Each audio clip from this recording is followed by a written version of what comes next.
Espero encontrá-lo muito bem aqui para mais um episódio da Voz da Esperança, aqui na Novo Tempo Portugal, o seu canal, onde encontra motivos de sobra para buscar esperança para a sua vida, mas também fundamentar a sua fé, descobrir como Deus tem um projeto de vida, na verdade, extraordinário para nós, para todos nós, e é por isso que aqui falamos de tantos temas que vão desde a família, à saúde, ao estudo da Bíblia, claro, ao estilo de vida como um todo, porque Deus realmente quer esperança para nós, uma vida abundante, e isso descobre-se em todas estas dimensões da vida. Por isso, deixe-se ficar aí, estamos juntos para mais uns minutos aqui com a Voz da Esperança.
Já sabe, se acompanha regularmente aqui a Voz da Esperança, que nós já estamos há alguns episódios a fazer uma longa jornada que acredito vai nos continuar a conduzir aqui ao longo de muitas semanas. Estamos a fazer um percurso através da vida de Jesus, a sua vida, a sua obra, e vamos história a história, episódio a episódio, a tentar tirar lições e também encontrar aí os fundamentos para a nossa esperança. Hoje convido-a a voltar comigo ao deserto da Judeia. E encontramos aí uma mensagem sobre um momento único na vida de Jesus. Aqui em Lucas, no capítulo 4, eu vou ler aqui a partir precisamente do versículo 1, diz que Jesus, cheio do Espírito Santo, voltou do Jordão e foi levado pelo Espírito ao deserto. E por 40 dias Jesus foi tentado pelo diabo. E naqueles dias não comeu coisa alguma. E terminados estes 40 dias, Jesus teve fome.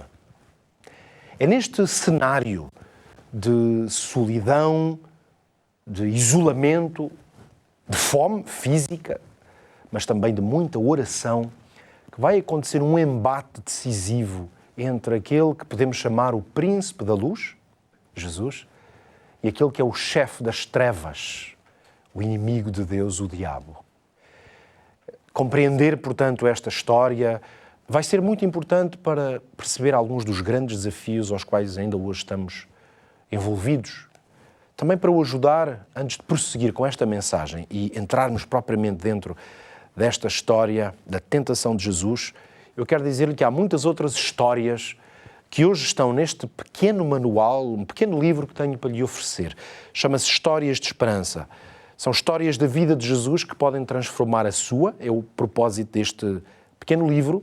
São 15 histórias da vida de Jesus, a tentação, precisamente, que hoje vamos estudar também está, é uma delas, e depois, a partir dessa história, tem muitos ensinamentos. É um livro muito interativo e eu desafio a estudar a vida de Jesus através do livro Histórias de Esperança. É uma oferta, portanto, envie uma mensagem a pedir para receber este livro, que é um manual também de estudo da Bíblia, para o 933 93 92 91 e ele será seu. É esta a oferta que hoje tenho para si. Vamos agora voltar à Judeia e ao deserto, onde Jesus vai ter talvez o grande embate da sua vida. Ora, o destino do mundo, podemos dizer que é o que está em jogo naquele momento. Pode parecer exagerado, mas o que acontece com Jesus, de certa forma, é um reflexo do que se vai repetir no coração humano, na vida de cada um de nós. Por isso, hoje vamos caminhar durante os próximos minutos através destas 3 tentações que Jesus viveu e enfrentou e aprender como é que podemos vencer, onde os homens e mulheres ao longo da história, desde Adão, têm caído e onde cada um de nós muitas vezes escorrega também. Vamos começar. Primeiro, a tentação do apetite. Sim, Jesus tinha passado 40 dias em jejum. Portanto, é evidente que Jesus tem fome e que a sua fome é real, é física. O texto o que é que nos vai dizer? Que Satanás então vai aproximar-se de Jesus, disfarçado, claro, como um mensageiro do céu, uma espécie de tentativa de que Jesus não o conseguisse identificar. E então vai lançar sobre Jesus esta seta, a seta da dúvida. Se tu és o Filho de Deus, é assim que começa o relato da tentação. Estamos em Mateus no capítulo 4. Este é o versículo já a seguir àqueles que eu li há pouco, o versículo 3. Se tu és o Filho de Deus, manda que estas pedras se tornem em pães. Não sei se está a ver qual é o método do inimigo. Sempre começa com a desconfiança da palavra de Deus. Se tu és. Esta desconfiança da parte do diabo, o inimigo de Deus, é assim desde o princípio. Olha, foi assim no jardim do Éden, tal como a Bíblia nos diz. A serpente aproximou-se de Eva e questionou. É assim que Deus disse? Exatamente o que acontece no deserto. Se tu és. Esta mesma realidade, este mesmo método também está diante de si e de mim hoje. Será que Deus te ama? Será que Deus existe? Será que vale a pena ser fiel e obedecer a Deus? Jesus foi confrontado com este mesmo princípio da dúvida permanente. Como é que Jesus vai responder? Enfrentar este momento. Jesus não debate, não tenta provar nada, nem sequer entra em provocação. Jesus vai refugiar-se no mesmo lugar onde eu e você também precisamos e podemos refugiar-nos diante da tentação e da dúvida, na palavra. Então Jesus começou a responder assim: está escrito, nem só de pão viverá o homem, mas de toda a palavra que sai da boca de Deus. Sim, estava escrito lá em Deuteronômio. O pão sustenta o corpo, isso é uma verdade. Da mesma forma, a palavra de Deus sustenta a nossa vida espiritual. Cristo vence no ponto, exatamente no ponto em que Adão caiu lá no início. Adão e Eva, o casal original, cercados pela abundância, cederam ao apetite de provar aquele fruto. Cristo estava em privação física e de alimento, é verdade, mas vai negar-se a si mesmo. ou seja, negar o seu apetite, a sua vontade de comer para confiar na providência do Pai.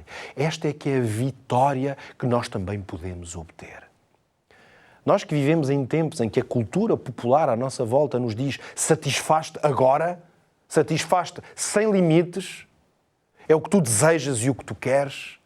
Jesus chama-nos a esta grande verdade tão fora de moda, talvez, a capacidade de sermos temperantes, ou seja, de termos domínio próprio, equilíbrio nas nossas escolhas. Não responder simplesmente ao que apetece, ao que dá prazer imediato. Isto não é fácil, mas é possível. E é possível pela mesma palavra que sustentou Jesus neste deserto. Vamos agora à segunda tentação. Podemos chamar-lhe a da presunção. Satanás vai perceber que Jesus confia na palavra, claro. Então agora o que é que vai fazer? Vai tentar usar a palavra contra Jesus. Agora, leva-o ao pináculo do templo, uma espécie de visão, e diz-lhe: se és o Filho de Deus, lança-te daqui abaixo. Porque está escrito, veja, vai usar a mesma expressão que Jesus tinha dito, e diz-lhe: está escrito, aos seus anjos dará ordens a teu respeito. Percebeu então o truque do inimigo? Ele cita o Salmo 91, só que vai cortar, eliminar do Salmo, talvez a parte essencial desta promessa. Porque, de facto, depois daquela expressão de que Deus te guardará, Ele vai dizer, ou te protegerá, vai dizer para te guardarem em todos os teus caminhos. Ou seja, nos caminhos de Deus. Não nos caminhos da imprudência, do risco, da vontade própria. E é aqui que está a diferença entre a fé e a presunção, o convencimento próprio. A fé apoia-se em quê? Nas promessas. Como a fé se apoia no que Deus prometeu, a fé produz a obediência. Esta palavra é muito importante e às vezes há muita confusão sobre ela. A presunção, ela usa promessas de Deus para justificar o risco e a desobediência. Ou seja, exige de Deus um sinal para suprir ou responder à nossa própria imprudência. Este é o método do diabo. É por isso que Jesus vai responder-lhe, mais uma vez, com o que está revelado, com a Escritura. E vai responder-lhe assim: está escrito, não tentarás o Senhor teu Deus. E aqui Jesus, mais uma vez, ensina-nos algo extremamente importante. Nós não devemos criar situações para forçar Deus a nos livrar. Porque isso seria colocarmos-nos na posição do tentador. E a Bíblia, na verdade, diz que Deus não pode ser tentado. E também não tenta ninguém. Nós não devemos ir onde Deus não nos mandou. Tão simples quanto isto. Nós não devemos brincar com o perigo, esperando um milagre sobrenatural, a ação extraordinária de Deus. Deus guarda os seus filhos, sim, mas a expressão é nos seus caminhos. E há aqui uma grande diferença. Sabe que às vezes a tentação, ou seja, a forma como o inimigo nos atrai para si, com frequência vem travestida de espiritualidade. Dá esse salto porque Deus vai te segurar. É a voz do diabo. E o que é que o céu responde? Obediência primeiro. A fé não é um espetáculo. A fé é a confiança obediente de trilhar os caminhos que Deus designou para nós. Finalmente, chegamos à terceira tentação. O amor ao mundo, a ambição de poder. Este é mais um dos atalhos de Satanás. É querer chegar ao poder sem a cruz, à glória sem o caminho da cruz. Satanás, então, o que é que vai fazer a Jesus? Vai mostrar-lhe todos os reinos do mundo e a glória deles. E então propõe a Jesus. Continua o relato de Mateus. Tudo isto te darei se prostrado me adorares. E aqui está esta oferta que é um atalho. E o atalho é este: cumpre a tua missão. Cumpre, Jesus, mas sem dor, sem cruz, sem Gólgota, sem sofrimento. Basta uma inclinação, um acordo, um pequeno compromisso com o mal para que eu te dê toda a tua glória. Já pensou quantas vezes esta proposta, na verdade, também nos aparece à frente? Ela vem em formas diversas. Por exemplo, mantém a tua fé, não há problema, mas faz esta concessão, é só uma vez. Ou ninguém vai ver, é hoje. Ou é só um pouquinho, também não é um exagero. É isto, o inimigo promete sempre a glória fácil, uma recompensa imediata. E o preço é sempre o mesmo, ele ser adorado, a sua vontade ser satisfeita. Por isso, como é que Jesus responde a esta tentação? Jesus corta o mal pela raiz. Vai-te, Satanás. Vai-te, sai, abandona este deserto e este lugar, porque está escrito: ao Senhor teu Deus adorarás e só a Ele servirás. Jesus é claro na sua resposta, na sua atitude. Não há atalho seguro fora da vontade de Deus. Estes atalhos que evitam precisamente a cruz terminam sempre em perdição.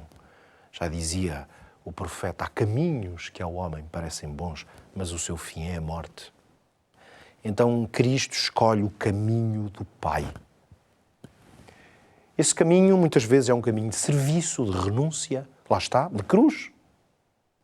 Mas é através desse caminho que é possível chegar a uma conquista ou uma vitória que é total e que é definitiva. Então, depois disto, os anjos vêm e servem Jesus. Veja qual foi a sequência. Primeiro, a obediência. Depois, o alívio. Primeiro, a fidelidade. Depois, o consolo da presença dos anjos de Deus. Percebe que há aqui um mapa espiritual? Eu queria desafiá-lo a entender este mapa, que é tão importante para nós. Estas três tentações resumem aquilo que a Bíblia chama a concupiscência da carne, ou o desejo da carne. E o texto de 1 de João diz que esse desejo, a concupiscência dos olhos, é a soberba da vida. Sobre cada uma destas tentações, Jesus ergueu a mesma bandeira. Está escrito, ou seja, é a vontade de Deus e eu conheço essa vontade. Repare que Jesus não vai fazer nenhum milagre para si mesmo, não vai ter uma ação sobrenatural para poder livrar-se. Jesus também não vai negociar com o mal, tentando ver até onde pode ir, testando os limites. Como às vezes nos questionamos, será que posso ou não posso? Estamos sempre a ver qual é o limite até onde podemos ir. Jesus não testa o Pai também, para ver se o Pai está lá ou não está. Jesus simplesmente confia em Deus, conhece a sua palavra e obedece àquilo que estava deixado como revelação. É por isso que é tão importante nós olharmos para estas histórias e trazermos para a nossa vida, para a realidade que nós hoje vivemos. Deixe-me tentar atualizar isto. Talvez hoje, meu querido amigo, prezada amiga, talvez tenha um deserto na sua vida. Só que este deserto vai ter um nome diferente, vai ter um contexto. Por exemplo, o seu deserto pode ser uma luta contra um apetite que não controla. O seu deserto pode ser um vício que o escraviza. O seu deserto pode ser uma ansiedade profunda que o faz tremer, que o torna descontrolado diante das circunstâncias da vida. O seu deserto pode ser uma carência afetiva que o leva a tomar más decisões. Pode ser uma tentação permanente para com a sensualidade, talvez na forma da pornografia, que o arrasa e o mantém preso.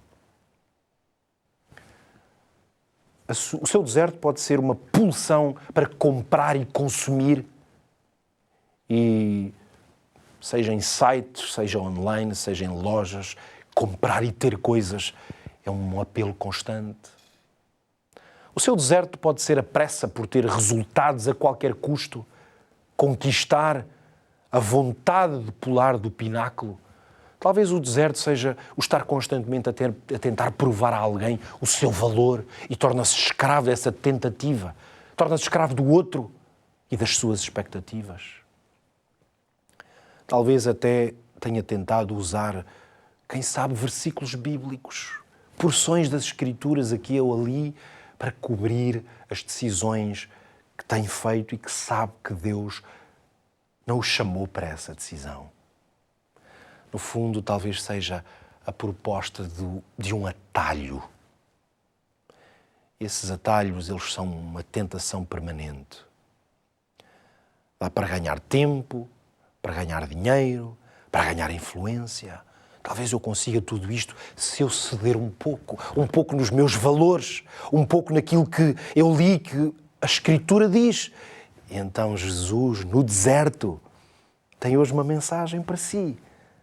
Não negocie os seus valores, não negocie os princípios, não teste Deus. Não queira viver só de pão ou para o pão físico. Viva da palavra, como Jesus dizia.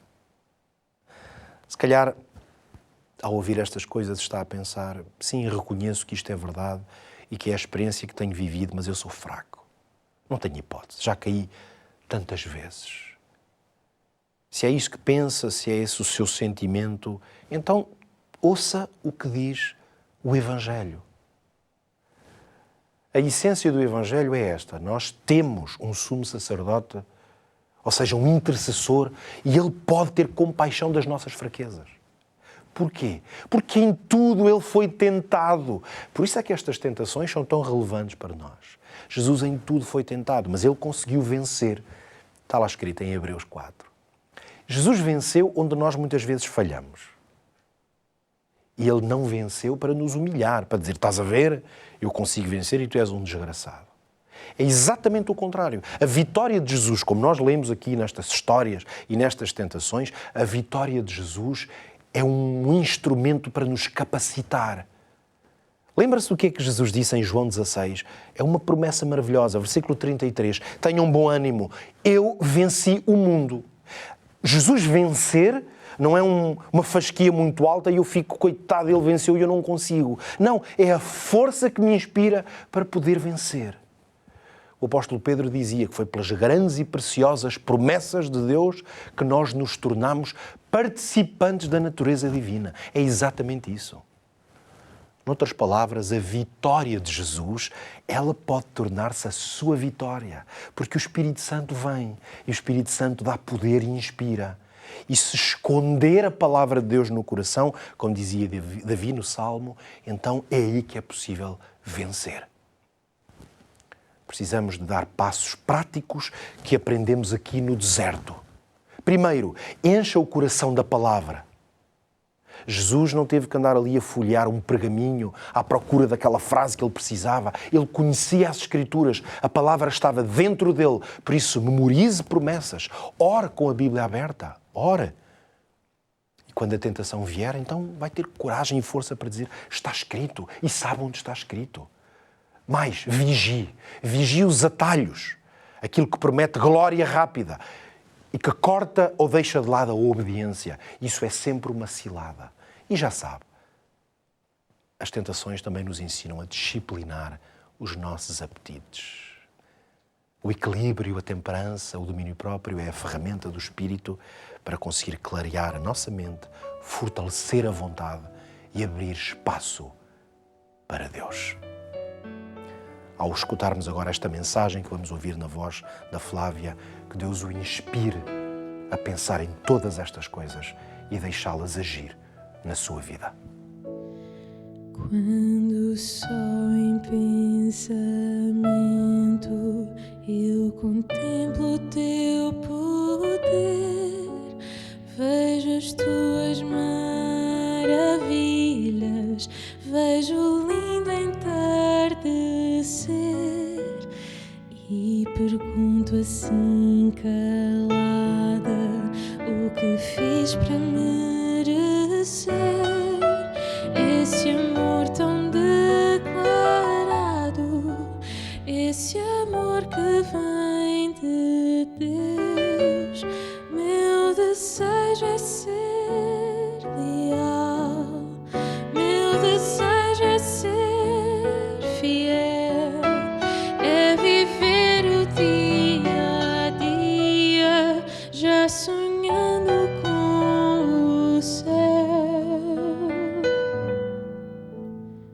Se amigos meus me deixaram do teu nome até zombarem, ainda assim eu não te deixarei.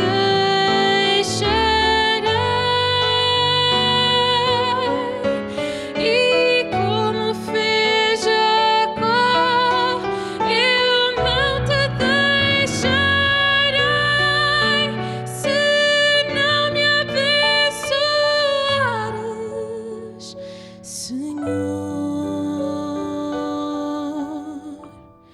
Eu só vou poder dormir em paz e só vou descansar se comigo tu ficares,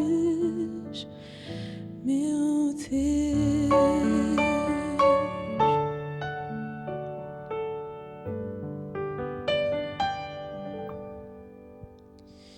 Só o brilho dos teus olhos é capaz de devolver a esperança já perdida, a vontade de viver.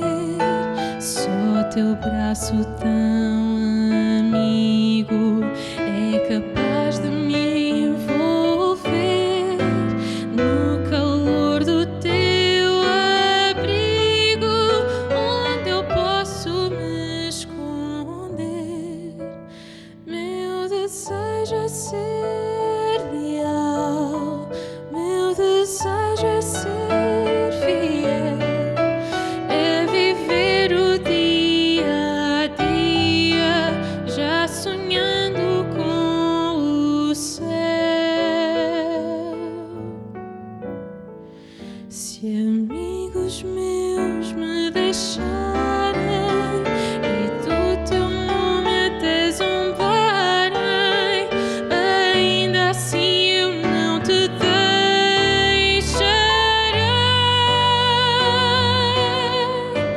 E como fez Jacó, eu não te deixarei,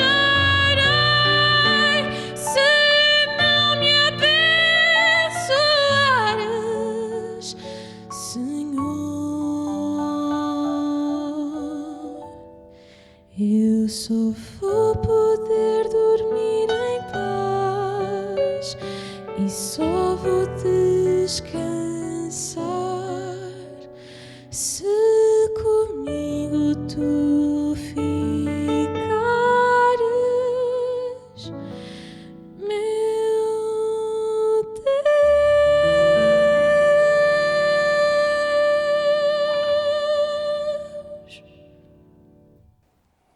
Não te deixarei. É esta a promessa que Jesus lhe faz, mesmo diante das mais duras tentações. Mantenha-se firme e Deus estará sempre ao seu lado. É esta a promessa com que o deixo hoje ao terminar este episódio da Voz da Esperança. Se Deus quiser, estamos juntos já na próxima semana. Até lá. Que Deus o abençoe.